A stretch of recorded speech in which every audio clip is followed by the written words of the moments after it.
Будьте благословены. То, что мы стараемся донести до вас, от кто-нибудь на этом свете скажет мне, как это полезно вам или вредно вам. А это слово полезно, надо его доказать.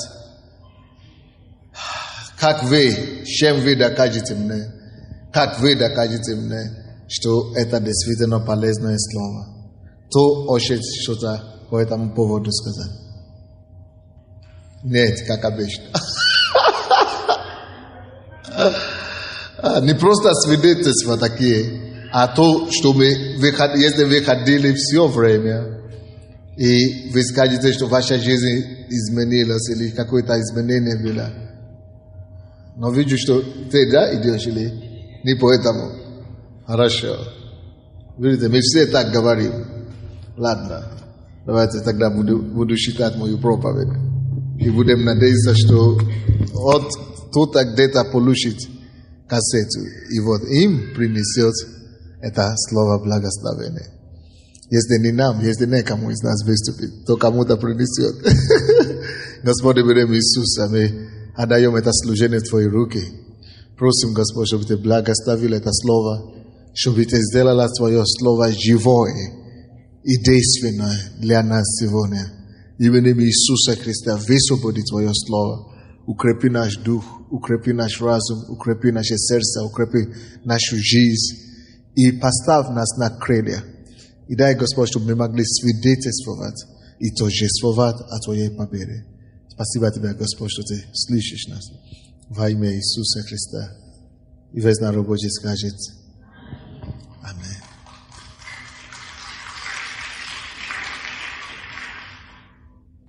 Итак, мы говорили о том, как защищать свое имение. Вот кто-то помнит об этом?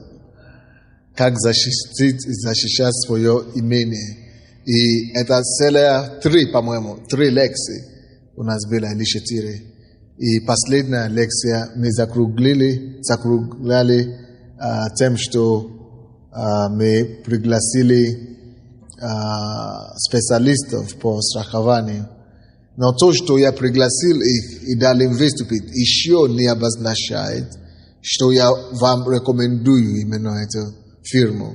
Просто мне нужно было, чтобы вам дали информации более профессиональные, чем я могу вам дать по плане по данному вопросу.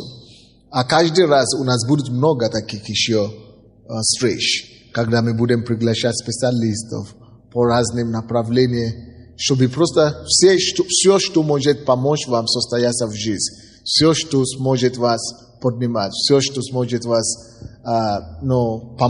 помочь, чтобы вы действительно реализовали свои мечты и цели в жизни. Все мы будем делать. Вот, и в том числе будем приглашать специалистов, которые смогут вам помочь по этому поводу. Церковь для того и существует, чтобы быть ибаницей общества, чтобы лечить душевные, физические и духовные боли, душевные боли людей. Церковь должна быть не только больницей, но церковь должна быть еще трамплином для общества. Церковь должна поднимать людей и служить поспорищем, чтобы люди могли найти себя в жизни. И чтобы они не просто нашли себя, чтобы они пошли дальше, чтобы они состоялись в жизни. И плюс того, чтобы они не только состоялись, но чтобы они помогли уже другим людям состояться. Для этой цели мы создали этот клуб 1000. Вы знаете, что это такое, где мы планируем поднимать 1000 украинских, своих уже христианских, порядочных миллионеров, которые будут платить налоги, будут поднимать общество, и которые будут, конечно же, работать на созидание добро, на распространение Царства Божия, люди, которые будут порядочно работать на утверждение Царства Божия и на добро, на распространение любви и добра в нашем обществе. То, что у нас есть пока на сегодняшний день, к сожалению, большинство этих наших миллионеры и бизнесмены, они эти ценности, к сожалению, не всегда имеют. Потому что многие люди воровали то, что имеют. И поэтому им не до простых людей. И поэтому мы должны поднимать новых украинцев, можно так сказать. Новых людей. Люди, которые имеют чистые помыслы. Люди, которые имеют чистые намерения, чистые цели. Люди, которые понимают, что власть и деньги не для угнетения других людей. Власть, деньги и другие ресурсы не для того, чтобы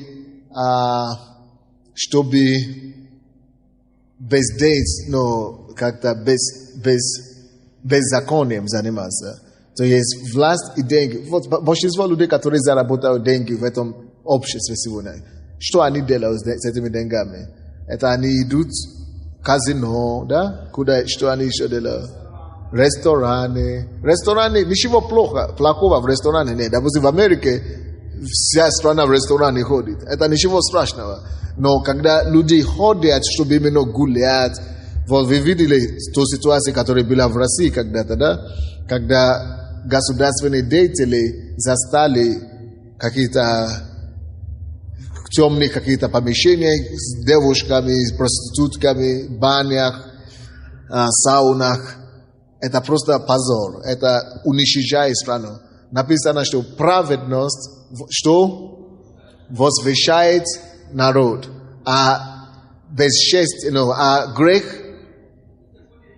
бесчестие приносит народу. Грех приносит бесчестие, стыд, позор. Грех приносит народу. Тем более, когда этим грехом занимаются люди, которые состоятельные, влиятельные, элита общества. Если элита общества глиной, то целое общество также глиной. Поэтому, если не церковь, то тогда поднимет надежду, то тогда поднимет новое поколение бизнесменов. Если мы это не сделаем, никто больше не сделает. Это наш вызов, это наша борьба поднимать порядочных, сильных, богатых, элитных бизнесменов, которые чистые, которые будут верны женам, которые будут верны мужьям, которые будут иметь ценности, которые будут преподавать ценности этому поколению, которые не будут изменять, которые не будут гулять, которые не будут... Вы знаете, сколько женщин мучаются только из-за того, что их родители, их мужья заработали деньги. То есть наоборот, вроде бы должны прийти покой, радость, но наоборот, потому что у мужей появились деньги, и теперь головные боли появились у всех. Это не так, не должно быть так. И мы должны поднимать таких новых генераций людей, которые порядочные, которые, вы знаете, самые богатые люди на Западе, если кто общался с миллионерами на Западе, то вы поймете, что действительно самые богатые люди на Западе, это люди, которые высоконравственные люди, высокодисциплинированные люди, это люди порядочные, это люди верующие, это люди, которые качественно, потому что они не воровали свои деньги, они знали, как эти деньги к ним пришли, они своим потом заработали эти деньги, они охраняют себя, они защищают себя. Поэтому сегодня я хочу поговорить с вами, наверное, на тему. Я думаю, у меня была другая тема, но я вам другую, наверное, сейчас. У меня сейчас другая тема приходит в голову. Я думаю, как это сказать лучше по-русски? Принцесса, или кто понимает по-английски, помогите мне перевести это на русском. The habits of millionaires. Какие привычки у миллионеров, да? Или как лучше сказать по-русски? Надо как-то, чтобы это по-русски звучало. Привычки миллионеров. Вот, так нормально звучит? Привычки миллионеров. Давайте об этом поговорим. Кто хочет, потому что плохо такой солдат, кто не хочет стать генералом. Кто еще не миллионер, и вы бы хотели стать. Вот, давайте тогда будем думать. Я не говорю за украинские миллионеры. Может быть, украинские миллионеры тоже есть такие. Допустим, наш мэр, я думал, что он как раз такой миллионер, который своим трудом заработал деньги, который не ходит по этим, куда они ходят там, по саунам и по табакам или как там, кабакам и так далее. Я точно это знаю, потому что я его хорошо знаю, мы общаемся с ним. Но есть такие люди тоже в Украине, которые порядочные, которые честно работают и зарабатывают свои деньги. Но в основном, знаете, к сожалению, коммунизм повлиял плохо на людей. И когда люди веровали из коммунизма, они просто грабили, схватали, как что только могут, и последствия не самые лучшие. Ну что ж, какие эти привычки миллионеров? Во-первых, если вы найдете людей, которые действительно верят в Бога, которые миллионеры, заработали своим трудом, из-за того, что очень много проблем на пути к успеху в жизни. Если действительно достигать успех по-настоящему, это нелегко. Это нужно победить очень много препятствий, очень много нужно побеждать обстоятельства. И пока эти люди побеждают и борются, и проходят через все проблемы, чтобы состояться как миллионеры, или богатые, или успешными людьми, они обнаружили что-то. И то, что они обнаружили, это самое главное в жизни. Они обнаружили, что богатым быть без Бога нельзя. Потому что богатство без Бога уничтожают этого же богача. Поэтому 80% всех богатых людей мира, они верующие люди. Они верят в Бога и стараются жить по заповедям Божьим. Потому что у них много раз приходили такие ситуации безвыходные, когда они стояли в тупик, когда они не видели дорогу, и они, любой успешный человек вам скажет, что миллион раз у них такие моменты были, когда они просто видели: Господи, если ты сейчас не поможешь, что ничего не будет. Господи, спаси.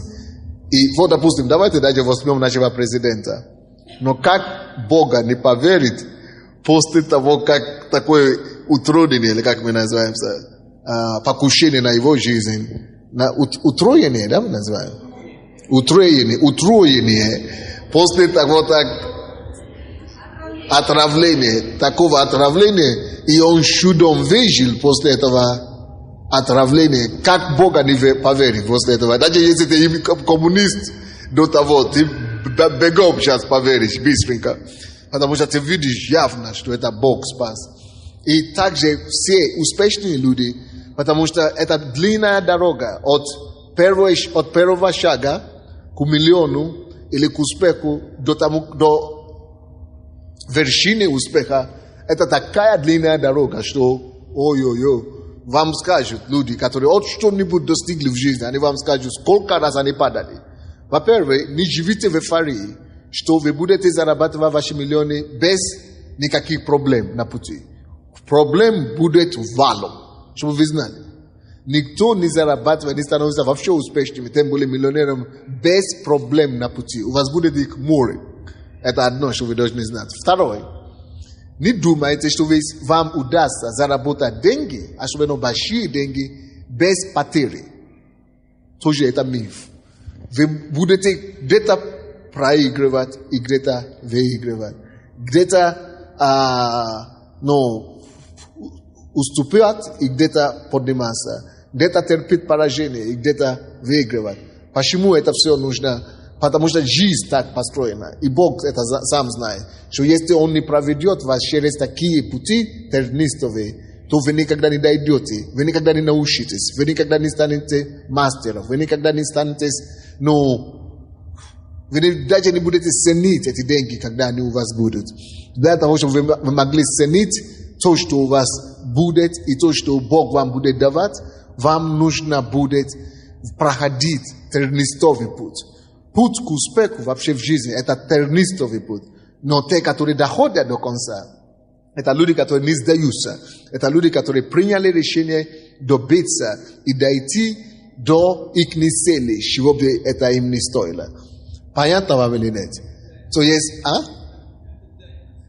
как Питер Деннис говорит. Вы слышали историю Питера Денниса, да? Он много раз терял. Или вы можете читать его книги. И не только он, все миллионеры вам это скажут. Неприятно это слушать, неприятно говорить об этом, что ты теряешь, но нету. Когда я слышал и читал книги, когда эти миллионеры так говорят, что невозможно заработать миллионы, чтобы ничего не терять. Я говорю, нет, только у меня этого не будет, потому что я с Богом. Но слушай, у всех будет, потому что Бог как раз это допускает, чтобы ты его нашел. Потому что Бог говорит, что в долинах, чтобы в долинах площадь, чтобы эта долина стала для нас источником. То есть ты никогда не найдешь источника жизни, ты никогда не найдешь источник силы, ты никогда не найдешь источник выхода из проблем, ты никогда не найдешь источник помощи, когда нету никого рядом, ты никогда не найдешь источник силы, когда ты расслаблен, ты никогда не найдешь источник вдохновения, когда нечего, если ты не пройдешь через эти все проблемы. Допустим, если ты потеряешь однажды на что-то, да? Это становится источником для тебя. Почему? Потому что ты был в эту проблему, в следующий раз ты уже будешь знать, как туда не попасть. Или в следующий раз ты будешь знать, как другому помочь. В следующий раз ты будешь знать, как обходить эту проблему. Вы понимаете меня, да? То есть, и из-за этих множества проблем, я вам скажу, все миллионеры, может быть, кто-то в Будду будет верить, или кто-то в Магомеда будет верить, или кого-то в New Age будет верить. Но то, что все они верующие, но может быть не все, но 80% это 100%, я вам говорю. Они могут ходить в разные церкви, кто-то может ходить католический, кто-то может ходить протестантский, кто-то может ходить в православный. Но то, что они не только как все, раз в году, вы знаете, как раньше наши шины стояли, да?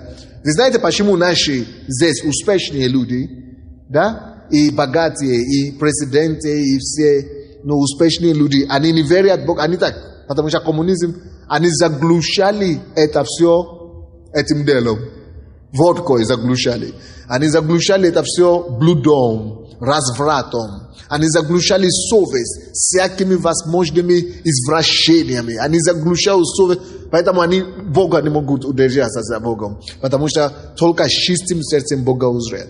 Поэтому, но есть люди, которые хотят быть порядочными в жизни все равно, хотят быть чистыми семьями и так далее. Только Бог. Без Бога никто не может так жить порядочно. Поэтому эти люди, успешные люди, миллионеры и так далее, они обнаружили Бога в своих долинах, своих долинах. И, братья и сестры, желательно, чтобы мы сейчас уже ценили наши отношения с Богом, чтобы мы сейчас уже приближались к Богу так, чтобы Он мог всегда быть нашей опорой, чтобы мы Его уже знали до того, как проблемы придут. Потому что когда проблемы придут, ты начинаешь искать Бога, уже поздно, ты не туда заедешь. Но когда ты уже знаешь Бога, ты всегда знаешь, что Он с тобой будет, несмотря на что. Вы знаете, Он говорит, когда вы проходите через что? Долины смертной тени. Когда мы проходим через... Он говорит, ты будешь проходить. Хоть ты пастор, хоть ты верующий, хоть ты не верующий. Все мы будем проходить через определенные долины. Долина – это прообраз низа. Долины, даже если эта долина будет смертной тени. То тень смерти возле тебя. Вот тень смерти тебя. Вот ты уже думаешь, уже все, я уже...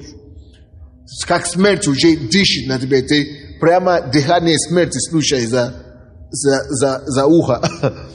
То он говорит, ты будешь это проходить, но я буду с тобой. Он не говорит, я тебя избавлю, чтобы ты это не прошел. Нет, он говорит, будешь проходить. Так что, друзья мои, извините, Не хотелось бы, конечно, вам такое сказать, но факт.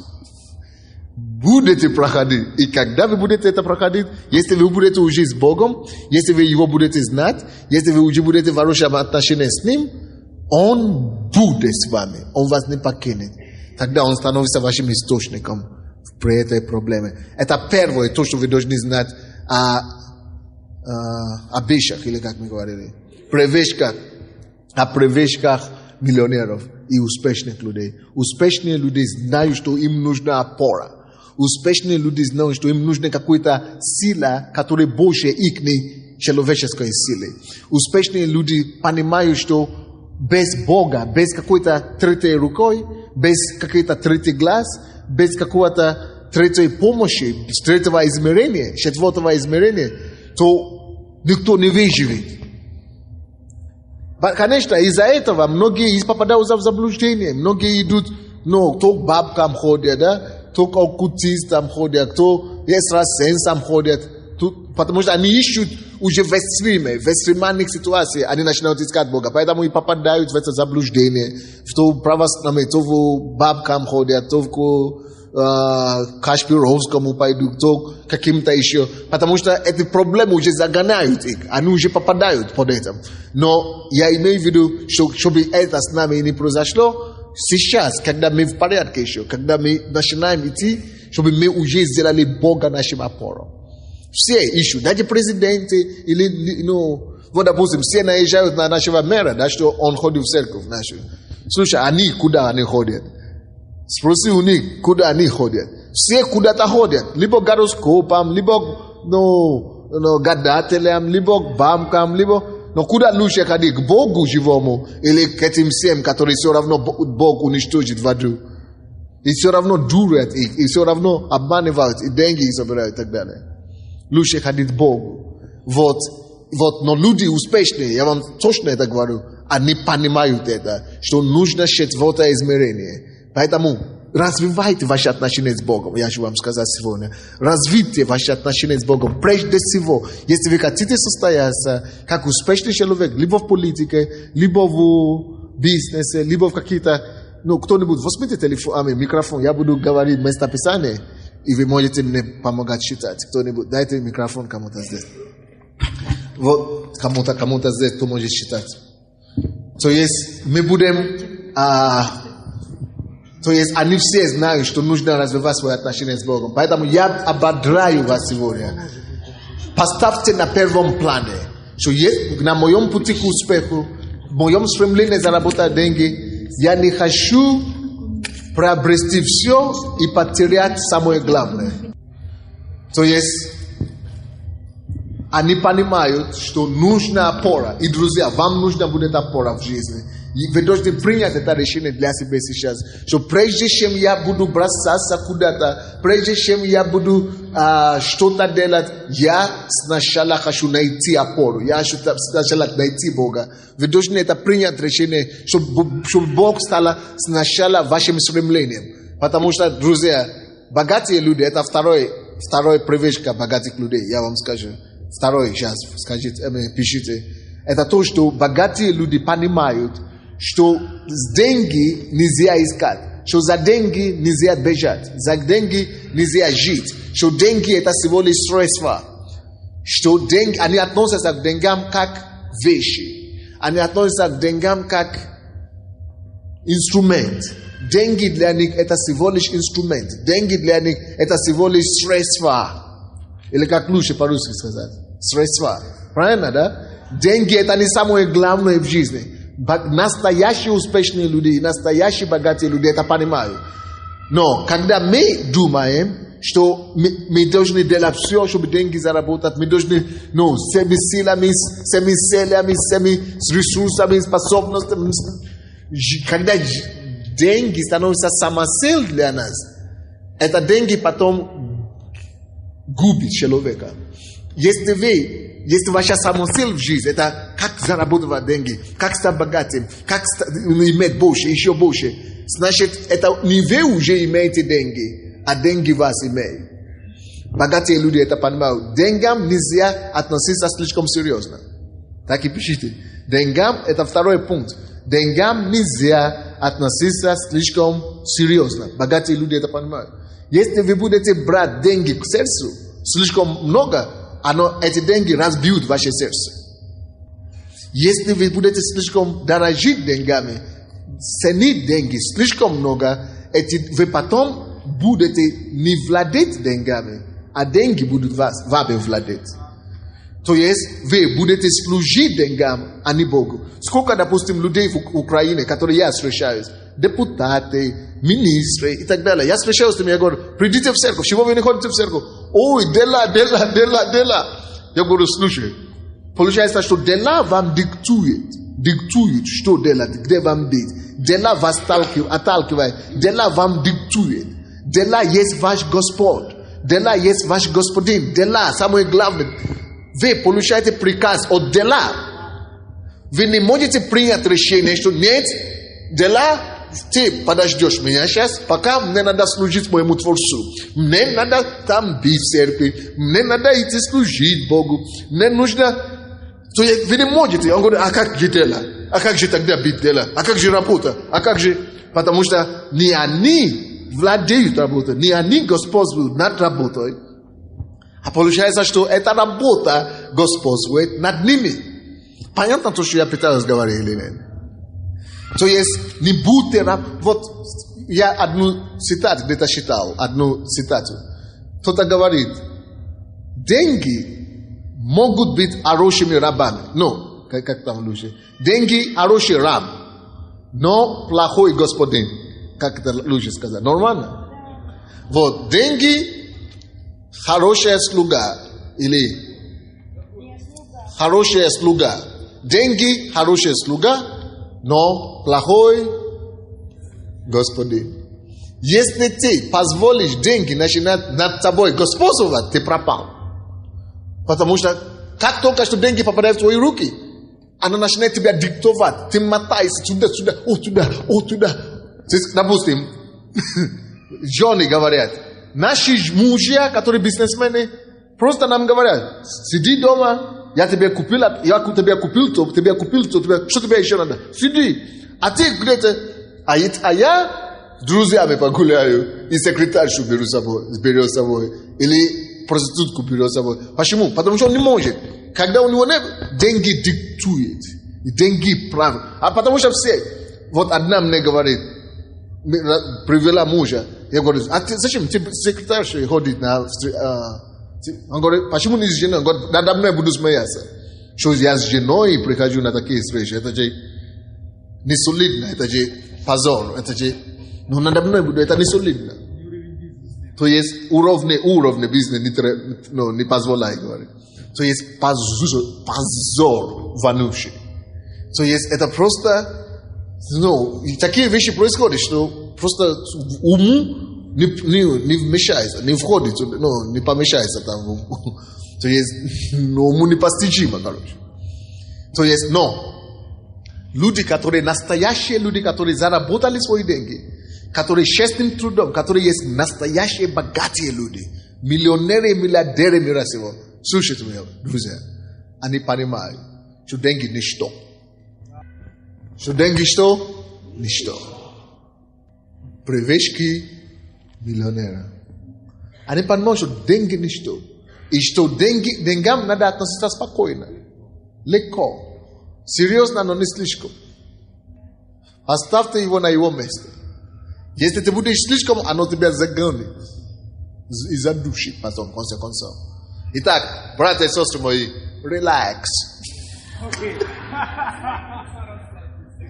Расслабьтесь, значит. Relax. Расслабьтесь. Все окей. Пускай воспитывайте в себе такое отношение. Потому что написано, Матфея 6:33, ищите прежде всего царство. Единственное, за чего нужно искать, то, что стоит искать в этой жизни, это ценности царства. Потому что когда ты найдешь эти ценности потом тебя будут сберегать. Ищите прежде всего Царство Божие. И все остальное приложится вам. Ищите прежде всего Бога, ценности Царства Божьего. Ищите праведность, ищите порядочность, ищите морал, ищите верность, ищите довольство, ищите благость, ищите доброту, ищите мира, ищите любовь, ищите посвящение, ищите фокусированность, ищите ценности, которые Бог дает и Его Царство. Если у вас это будут, когда у вас все остальное приложится, деньги, материальные вещи, когда они уже придут к вам, эти ценности вас защитят. Верность вас защитит от измены. Мир защитит вас от гипертонии и беспокойства и так далее. Радость защитит вас от унынного духа и от сушения кости. Прощение защитит вас от злости, от зла. Потому что злость — это то, что толкает людей заказывать друг друга на убийство и так далее, дела поганые. Вам не надо будет это делать, потому что вы уже нашли ценности, друзья мои.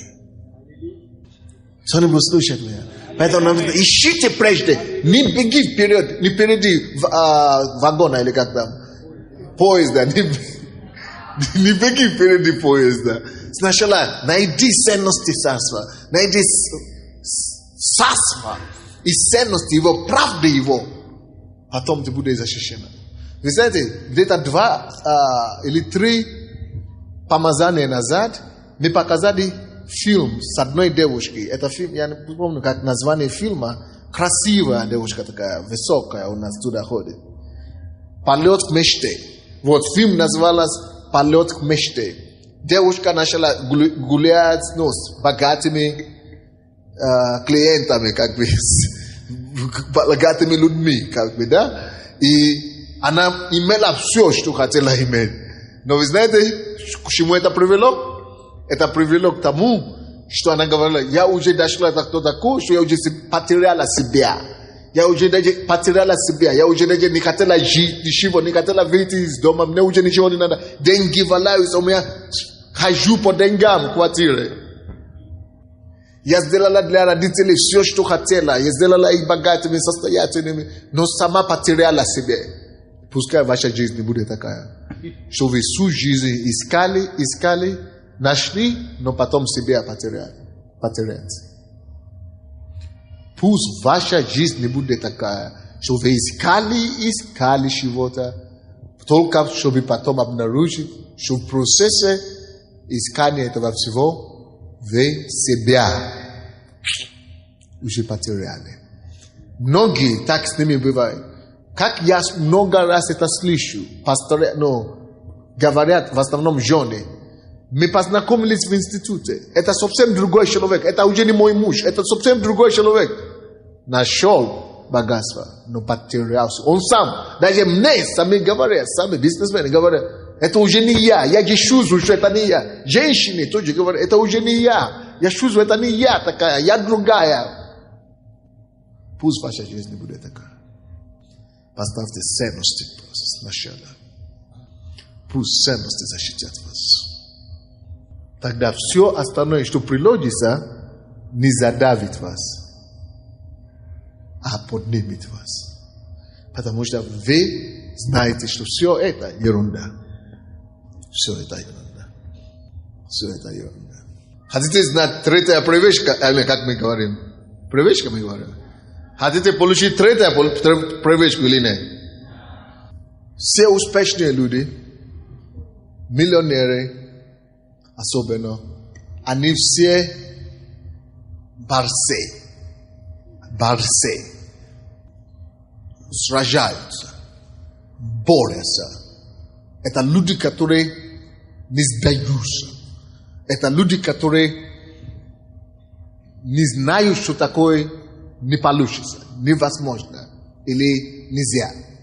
Это люди, которые привыкли любым своим пробивать все вопросы, любые вопросы. Они пробивают своим любым. Они с любой ценой решают вопросы, которые они перед собой поставили.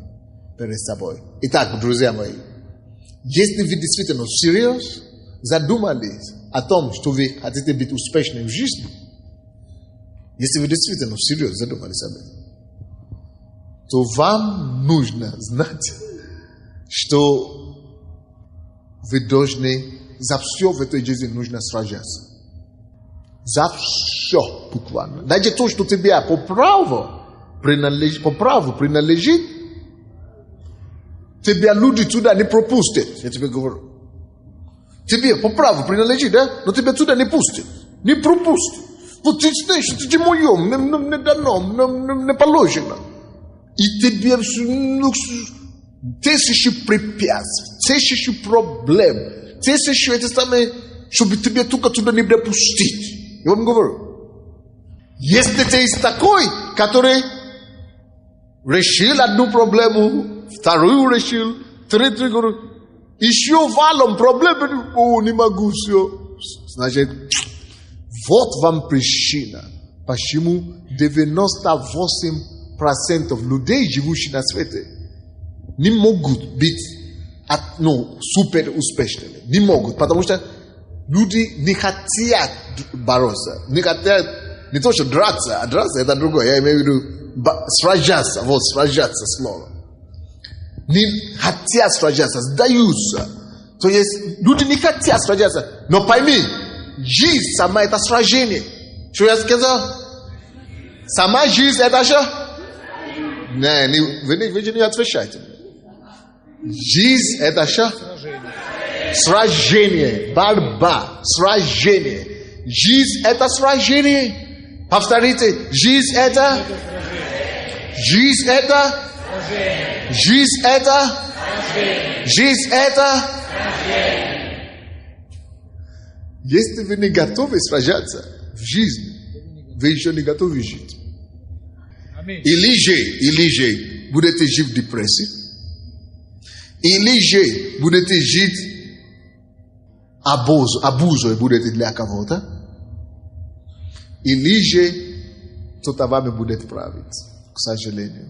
Вам другие будут говорить, как нужно жить. Видите, по-разному можно жить. 3 вещи я вам сказал. Или же жить как депрессия. 2, или жить абузой. То есть вы проблема для окружающих. Вы проблема. Или 3, пожалуйста, кто-то будет вами управлять. Вы не живете, вы существуете. И теперь посмотрите вокруг вас. Большинство людей попадают именно под эти 3 категории. Кто на самом деле по-настоящему живет и властвует и контролирует ситуацию в своей жизни единичный. То на работе его контролирует, то его муж это задерживает, то работа его задерживает. Что вы будете делать, если работа ваша не будет завтра, если вас выгонят? Есть женщины, которые пошли на компромисс совести, переспать с мужчинами, начальниками, только чтобы их не выгнали с работы. Разные истории бывают. Есть некоторые девушки, которые спят с людьми, только чтобы попасть, чтобы их взяли на работу. Люди продают душу, чтобы просто жить. А где масса женщин, особенно, которые живут только абузой. Живут только надеются выйти замуж. Выйду, удачно выйду, и все в порядке. Слушай, не важно, удачно, не удачно, тебе надо самой состояться, самой научиться настоять на 2 ноги, самой научиться быть человеком, самой научиться быть личностью. Не важно, удачно вышла замуж, неудачно вышла замуж, чтобы это на тебя не повлияло уже. Или просто другие люди просто живут в депрессии. Просто живут, но радости от этой жизни нет. Но радости нет. Кайфа от жизни самого нет. Дети есть, но толку. Радости нет. Муж, жена есть, но толку. Радости нет. Аллилуйя. Потому что не хотят брать своего быка за рогами. И говорит, нет, все, буду сражаться, буду прорвусь через мои обстоятельства. Все люди, которые состояли от чем-то, все они есть борцы. Кто-нибудь слышит меня? Все они есть борцы. Не готов сражаться, не готов жить.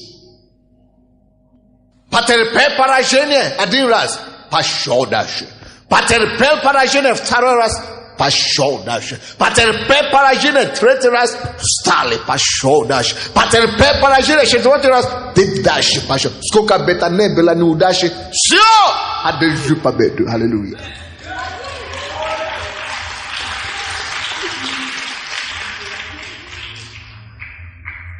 О, меня обидели. Как это так можно меня обидеть? Я же зложушка или как там? Я же золушка такая. Как можно меня обидеть? Такая золушка. Как можно меня обидеть? Я не сватаю, как можно меня? Тебя обидели? Пойди дальше. Кому кто тебя не будет обижать. Пошел дальше и тебя и там обидели. Слава Богу, тогда ты прими решение никого не обижать.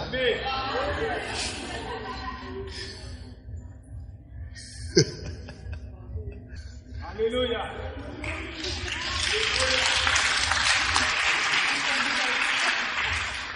Все плохие вокруг, все такие плохие, я не знаю. Иди на небо, там все будут хорошие. Поймите, жизнь это что? Борьба. Жизнь это что? Борьба, сражение. Тебе поставили диагноз рак груди, потому что так это и есть. Я сейчас получаю слово от Бога. Левый грудь, рак груди, ничего. Опухоль груди, ничего. Именем Иисуса, ты пройдешь и это. Я говорю, ты пройдешь и это. Аллилуйя. Жизнь это борьба. Возьми дух веры. Говоришь, что нет, я пройду через эту ситуацию. Я не сдамся. Я не покорюсь. Я не буду это самое. Я не буду под это обстоятельство. Я буду над. Я пройду. Я победу. Аллилуйя. Дух веры. Да, дорогой. Вот я точно так же, вот как с пастором согласен, потому что до того, как я начал читать книги пастора, именно одну книгу я читал «Успех во всем». И я думал, что Бог мне все сам даст. То есть я буду, жить верой, я верю, что я стану богатым, я верю, что у меня будет хорошая квартира, я верю, что я буду миллионером, что миллион упадет с неба на нос, и все будет круто. И яхта, и все такое. Но потом я прочитал одну книжку «Успех во всем», и там написано: возьмите судьбу, как быка за рога. Вам никто ничего не даст. Если эта книга еще в продаже или закончилась? Нету на продаже этой книги? Есть? Нету? Слушайте, кто-нибудь из издательства есть «Светлой звезды»?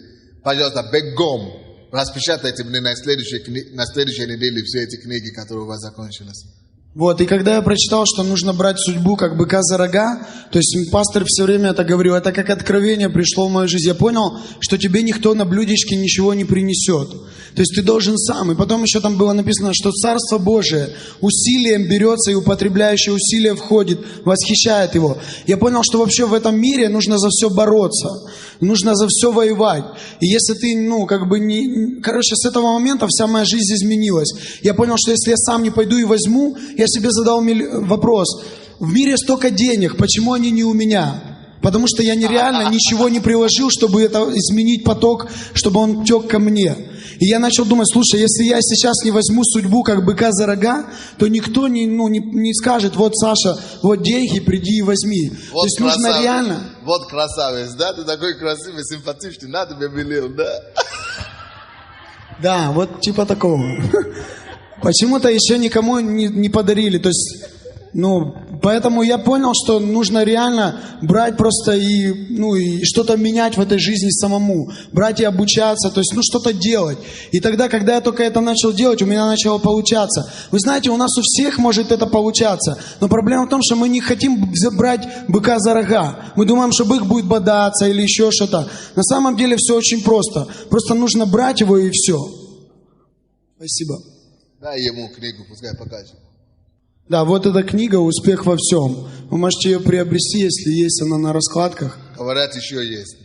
Слава Богу, что вам повезло. Саша. Знаете, очень много вещей стараются украсть нашу сосредоточенность, фокус наш в жизни. Жизнь вообще-то, когда мы все были маленькими, мы были фокусированными. Мы всегда знали, что мы хотели, мы всегда мечтали о чем-то, мы всегда двигались. Но потом, вы заметили, когда вы становитесь взрослее, начинаете обнаруживать, что, слушай, оказывается, 15 лет можно начинать встречаться. Вот фокус теряется. Ты начинаешь встречаться, ты начинаешь искать девушку или мальчика. Все. Уже о чем мечтал, о чем, кем будет и так далее, это уже на второй план. А потом, закончил университет, обнаруживая, слушай, можно обманывать, можно дурить людей, можно то делать, можно захватить там. Начинает дурить людей. Очень много. Вообще, каждый день, кто из вас от раз в жизни смотрит телевизор?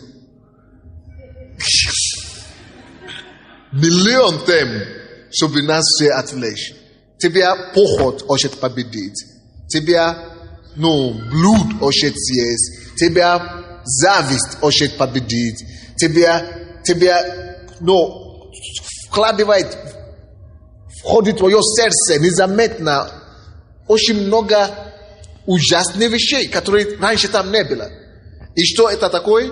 Это вещи, которые отвлекают нас от нашей судьбы.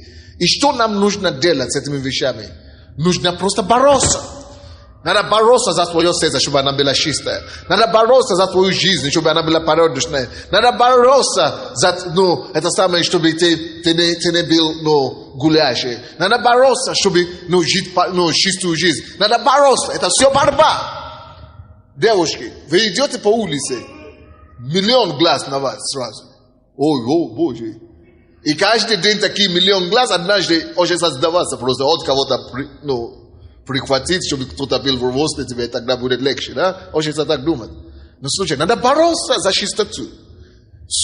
За все надо бороться. Жизнь – это борьба. Жизнь – это борьба.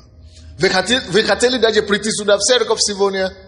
Я абсолютно уверен. Кто-то звонил, может быть, что-то случилось. Провода прорвалась, вода потекла. Что угодно, может быть. Автобус не шел, машина не заводилась, не знаю. Миллион препятствий, правильно? Но вот кто смог пробиться, тот пришел сюда. Жизнь – это борьба, поймите это правильно.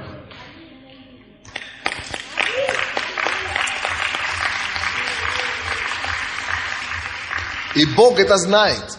И Бог специально об этом учит нас в Библии. Помните, когда, какой там вам пример мне вам показать? Помните, когда Израиль вошел в землю обетованную? Во все поколения, которые вошли в эту землю, они сражались, чтобы получить. Без сражения ничего не будет. Они сражались, чтобы получить землю обетованную. Твоя земля обетованная без войны, без борьбы, даже и не снится тебе. Ты даже и не получишь его. Ты можешь только во сне видеть плоды.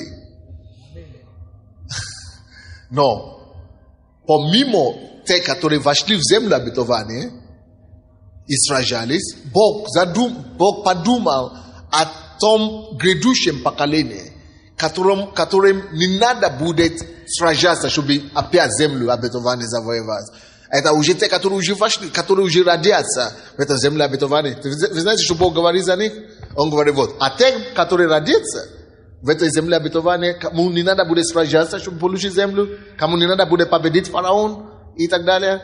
Ты знаешь, мы должны создать, он говорит, я должен создать для них условия, чтобы и они научились бороться, и они научились сражаться. И что Бог сделал? Бог берет некоторые из врагов, которые били, и селяет их среди них, чтобы они были жалоб плоти, чтобы эти люди, новое поколение, которые будут, чтобы они не отвыкли сражаться. Чтобы эти люди, народы, Бог оставил некоторые народов вокруг них, чтобы эти люди создавали им проблему. Почему? Чтобы эти люди поняли, что праведный верой жить будет. Что без борьбы нету жизни. Аллилуйя. Вы знаете, что я обнаружил в Англии?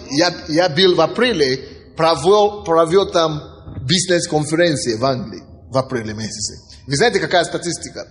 Та статистика сейчас в Англии говорит о том, что люди, которые родились в Англии и в Америке, в развитых странах, в Европе, люди, которые родились и там жили, их родители там, предки там в Европе живут, в Западной Европе, второе, третье поколение. После третьего поколения в Европе, или те, которые там жили всегда, что у них, у людей, которые приезжают, потому что в Европе сейчас очень много приезжих, с Африки, с арабских стран, везде. Поедете в Лондон, подумайте, что в Африку попали, или в Индию попали.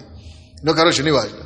То есть, вот, статистика говорит, что эти люди, которые иностранцы, первая генерация называется, первое поколение иммигрантов, у них 70% вероятности пробиться в жизнь, преуспевать в жизни против тех людей, которые родились в Англии, которые коренные жители. Коренные жители только 30% вероятности, что они пробьются в жизни. А те, которые приехали, потому что эти люди, которые приехали, вы знаете почему они пробьются? Потому что им надо выжить. Нету ни социальной программы, нету программы. Они привыкли к трудности. Их жизнь сплошная трудность. Даже чтобы туда, в этом же обществе, внедриться, это борьба. Это то же самое, что вы переехали. Вот, заметьте, кто из вас переехал из другого города в Киев? Вот, за это я и говорю. Кто из вас, из тех, которые переехали в Киев, получает больше, чем... Ну, вы хотя бы что-то имеете уже в Киеве. Либо хорошую работу, хороший бизнес, либо хороший дом, может быть свой дом, может быть свою квартиру и так далее. Вы уже что-то имеете в Киеве. Даже если вы приехали из другого города. А если я сейчас скажу, чтобы поднимали руки киевляне, вы удивитесь. Те, которые родились в Киеве, все равно ничего не имеют. Почему? Потому что это вот такая, когда состояние меньше сопротивления, меньше проблем, меньше трудностей, это не то, что хорошо. Вы думаете, что это хорошо, когда меньше проблем? Ложь. Когда больше проблем, тем лучше. Поэтому тем больше вы будете сражаться, тем больше вы будете воевать, тем больше у вас вероятности преуспевать и быть успешными в жизни. Вы понимаете меня или нет?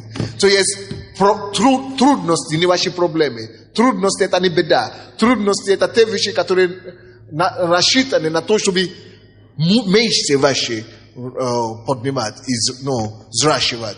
Поэтому у кого больше проблем из другого города, допустим, у них больше проблем, чтобы выжить здесь, у них больше шансов, вероятности выжить. А у кого все, папа, мама уже все есть, это у нас проблема такая будет, потому что мы состоимся, вот наши дети будут иметь эти проблемы, потому что они не прошли через те воспитания, трудные условия, которые мы, допустим, прошли в Африке.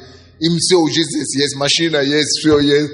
Теперь нам надо их научить трудности по-другому. Нам надо их научить приучать трудностям, чтобы они не стали обузой общества. Давайте мы возьмем наши пожертвования на строительство здания нашего. И мы будем давать, пока я заканчивал проповедь. Господь, благослови эти пожертвования. И созидай, Господь, эту церковь во славу Твою во имя Иисуса Христа. Аминь. Вот, мы будем собирать, пока я заканчивал. Сколько вам уже пунктов дал? Не слышу. 3. Всего лишь. Боже мой, я хотел вам 6 дать. Следующий четверг продолжим. Только напомните мне то, чтобы продолжить эту тему именно. Хорошо? Давайте, кто из тех людей, которые из другого города, или какое-то свидетельство, кто хотел бы подтвердить или свидетельством то, что мы говорили сегодня или нет. Подойдите, пожалуйста, сюда. Если вы переехали из другого города, и Бог вам помог пробиться, или что-нибудь подобное. Микрофон есть там? Дай сюда тогда. Давай. Ничего, давай. Вот я тоже хочу подтвердить это. Я сам переехал из другого города в Киев. сам переехал из другого города в Киев в 98-м, по-моему, году. И тоже у нас здесь в Киеве ни родственников, Тише в зале. Не расходитесь, я буду еще молиться за нас. Ну, можно сказать, ни друзей, никого не было. И, то есть, на сегодняшний день я и пастор церкви. Ну, нельзя сказать, что я как бы плохо живу, потому что я один из пастырей центральной церкви, помощник пастора Сандея. Вот. И я смотрю, что я пришел, я помню даже по церкви, я пришел в церковь, здесь есть люди, которые были, когда я пришел, вместе со мной сидели на заднем ряду, до сих пор там сидят. Потому что, как бы, они с Киева, ничего не надо, ни к чему не надо стремиться, и как бы им ничего не поджимает. Квартиру не надо снимать. Да, не надо снимать квартиру, ничего, как бы, и вот эта расхоложенность, она как бы, и она и повлияла. Но то есть для меня было так, либо я должен, либо пан, либо пропал. То есть одно из двух. И как бы пришлось сражаться за все. За квартиру, за деньги, за все на свете. То есть действительно нельзя было поехать к маме покушать, нельзя было поехать картошки набрать, нельзя было поехать ничего сделать. Единственный вариант, ты должен выжить. И как бы то, что вы, пастор, говорили, это действительно, то есть приходится напрягать голову, то есть думать так, что аж мозги кипят, потому что надо где-то завтра все брать, надо как-то состояться, надо как-то прорваться, надо как-то, все против тебя. Нету ни одного почти плюса, который мог бы как-то помогать тебе. Надо просто все брать, как пастор. Именно в этом состоянии легче всего. Да, состояться. И я думаю, это из-за того, что пришлось разбег большой набирать. Знаете, люди, у которых нет проблем, им не надо разбегаться. А когда есть большие проблемы, ты начинаешь побольше разгоняться, ты начинаешь все исследовать, прилагать больше усилий. Да, массу усилий. И то же самое с бизнесом. То есть здесь у меня нету никаких подпиток со стороны, никаких родственников, ничего. Единственное, что может дать мне деньги, это моя голова или мои руки. Вот. И то, что, например, сегодня у нас уже, я могу смело сказать, что я уже начал 2 бизнеса, которые действительно начинают приносить свои плоды и свои результаты. Пастор, это то, что вы говорили, и я вам хочу сказать, что уже мы начали свои бизнесы, один с недвижимостью, и другой еще в одной сфере, который в конечном итоге тоже должен принести очень серьезные прибыли. Уже есть и даже сегодня мы можем давать большие проценты в залог недвижимости. То есть, то, что сегодня я имею, это только за счет того, что ты постоянно в висячем положении. Постоянно надо думать. Спасибо. Я думаю, что если бы у меня была своя квартира до сегодняшнего дня, я, может быть, ничего не делал. Да, я не горел бы, я бы не искал, потому что, я смотрю на других, они не спеша, все хорошо, у них есть зарплата, есть квартира, у папы есть квартира, у бабушки есть дача под Киевом, у того, то есть, если что, переживем. Но когда у тебя вообще ничего под ногами нету, тебе приходится думать, полностью, на всю катушку. Спасибо. Потому что, будет проблема. Поэтому, если у кого-то есть желание, могу помочь, с инвестициями. Спасибо. Да, иностранцы. Подойдите. Здравствуйте, церковь. Я хочу свидетельствовать о трудности. Первая трудность, я вообще в жизни трудности проходить не любил до Бога. И проходил их со всеми путями, где можно проходить. Обходить, да. Вот. Но когда пришел к Богу и получил первое исцеление от позвоночника, после этого исцеления, вы знаете, 3 месяца я боролся. Я 3 месяца, даже такие моменты были, когда я не мог вообще двигаться. Но я просто сказал, слушай, я уже попал у Бога. Это все. Если сейчас не поверю в Бога, если я сейчас не буду сражаться за мое исцеление, что я уже исцелен. Я просто, обратно буду в проигрыше, как и всю жизнь. И я реально почувствовал силу и счастье борьбы. Я понял тогда уже, что счастье – это счастливее те люди, которые проблемы не считают угнетением, а проблемы считают Возможностью. возможностью. То есть, если ты счастлив в проблеме, то уже ничего тебя не остановит. Если Аминь. сама проблема уже для Спасибо. тебя счастье. Кто знает, что мы написали об этом в книге? Как называется книга? Слава Богу, я страдал. Если у вас нет, возьмите эту книгу. Слава Богу, я страдал. Ну что, я говорю сегодня не только о проблеме. Я говорю о трех вещей. То первое, о чем мы говорили сегодня, привычка миллионера. Это первое, это какой?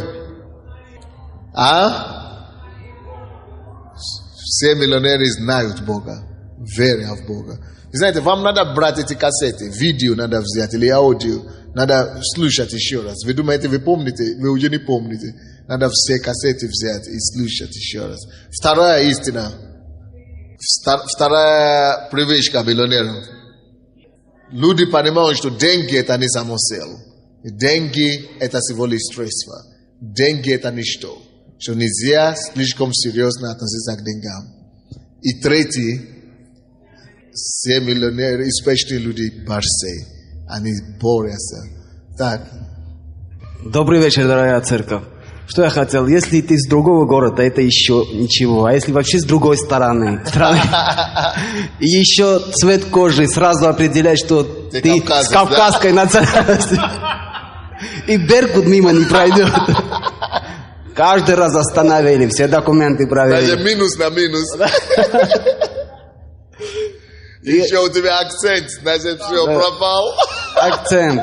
Что-то хочешь сделать. И, конечно, приехал с другого города, с другой страны. Прописки нет. Прописки нету. Паспорта нет. Да, и еще если денег мало. Но придется трудиться, конечно, слава Богу. Бог поддерживал. Хотя я не знал его, но он уже знал. Он поддерживал. И серьезные деньги заработали. И пастор, как говорит, все потерял. И минус, долги. Потом пришлось опять возобновить. Уже с Богом. Слава Богу. Без Бога. Все заработал, но все и потерял. Но потом с Богом уже начал. Да, потом бизнес ставили, производство. И уже, все есть для того, чтобы стать миллионером. И уже мы назначили директора, уже мы как учредители. И будем уже, как уже совет учредителей собирается, да. А директор уже... Спасибо, да. Здравствуйте, церковь. Я тоже из маленького города, из очень бедной семьи, где картошка была на завтрак, на обед и на ужин. Но Бог дал возможность... Это потому что вы сами выращивали? Да. А то не было что на ужин, на завтрак. Да, это своими силами на огороде выращивали.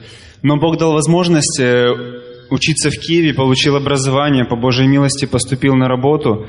И от мальчика на побегушках меньше, чем за 2 года я уже стал начальником отдела в страховой компании, в крупной страховой компании. Разве это не здорово? И, конечно, это все не так просто, это все усердие, это все дисциплина, это все мудрость, это все верность в малом, которую мы получаем, мудрость, которую мы получаем здесь. Просто слава Богу. Бог не давал никакого покоя. У Он тебя говорит... мама есть еще? Да, только мама. Она довольна? Да, и она теперь очень довольна, пожинает плоды своих молитв, пожинает плоды своей экономии. То есть, я благодарен Богу, что я могу теперь им очень сильно помогать. То есть, у меня такая зарплата, я сравниваю, что никто из моих одноклассников еще не получает столько. И, мама тоже не мечтала. Разве это не здорово? Да, слава Богу. Спасибо. Пастор, можно я скажу? Вы знаете, несколько лет назад мы уже были верующими, вся семья верующие. Я вроде бы работал, был начальником отдела и зарабатывал нормальные вроде бы деньги. И бывали моменты, мы попадали в долги. Вроде бы и служим, Вы знаете, я однажды пришел к Богу, я говорю: Бог, вроде бы мы служим. Он говорит: правильно говоришь, вроде бы служишь. И знаете, что Бог дал? Бог мне дал Исход, 23 глава, 25 стих. И там написано: «И служите Господу Богу вашему, и я благословлю твой хлеб и воду». Все. Буквально через 2 месяца я стоял в молитве, и Бог говорит: пришло время, я тебя выведу из долгов, и ты никогда не будешь брать в долг, ты будешь давать. И я вам скажу, что с того времени никогда ни я, ни мой дом, ни мои дети, ни моя жена, мы никогда не были в долгах. Ни в квартире, нигде. Мы не берем ни у кого в долг, мы наоборот даем. Потому что Слово Божье, оно верно и оно живо, друзья. И служите Господу Богу вашему, написано, и я благословлю твой хлеб и воду. Все благословения от Господа. Аминь. Давайте. Господь, именем Иисуса, я благословляю всех твоих детей сегодня. Я прошу, Господь, чтобы все, что мы научили сегодня, все, что мы слышали, чтобы это слово стало плотью, чтобы это слово подкрепило нас, чтобы это слово, Господь, утвердило нас, чтобы мы стали применять это слово на деле, чтобы мы пробили через все обстоятельства, все проблемы, все ситуации, которые окружают нас в нашем обществе сегодня. Во имя Иисуса Христа, дай, Господь, твою благодать, дай твое помазание каждому человеку, чтобы мы могли нести твое знамя и могли прославить твое имя по всей этой земле. Измени нас, если кто-то еще Бога не знает или не ищет Бога. Господь, сокруши наше сердце, измени нас, дай нам, Господь, смириться перед тобой и принять тебя, Господь, как своего Спасителя и опоры. Господь, если кто-то, кто возвышает деньги, который ценит деньги, как цель, самоцель, именем Иисуса, дай освобождение твоим людям. Дай, Господь, свободу. Дай нам, Господь, стать над этими обстоятельствами, над деньгами, над обстоятельствами. Именем Иисуса Христа, чтобы деньги служили нам, а не мы деньгам. Во имя Иисуса я так молюсь, чтобы Господь дай нам силу, волю, энергию, пробиться сквозь все проблемы, выжить в этом мире и прославить твое имя. Благодарим тебя, Боже, что ты ответил на эту молитву нашу. Во имя Иисуса Христа. И весь народ Божий скажет.